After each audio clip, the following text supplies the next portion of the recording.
Hello అందరికీ welcome to my channel. నేను మీ రేవతి బంగారి. రాటకైతే అంతా ప్రిపరేషన్ చేస్తున్నారు.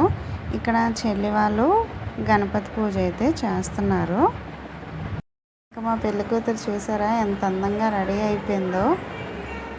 ఇంకా పూజ అంతా అయిపోయిన తర్వాత అమ్మమ్మ వాళ్ళు రాత్రికి పెళ్లి కూతురిని అయితే చేశారు. నెక్స్ట్ ఆ వీడియో అప్లోడ్ చేస్తాను. ఇంకా కోడళ్ళందరూ చూసారా మామూలుకి ఎంత పెద్ద బొట్లు అయితే పెడుతున్నారో. చాలా రోజుల తర్వాత అందరం కలిసాం కదా, చాలా బాగా అయితే ఎంజాయ్ చేసాము మేమందరం అయితే. ఇంకా పూజ అయితే అయిపోయింది. వీడియో నచ్చితే ఒక లైక్ చేయండి, కామెంట్ చేయడం అస్సలు మర్చిపోవద్దు, సబ్స్క్రైబ్ చేసుకోండి. ఇంకా మంచి వీడియోస్ అయితే వస్తాయి. Thank you for watching. Bye bye.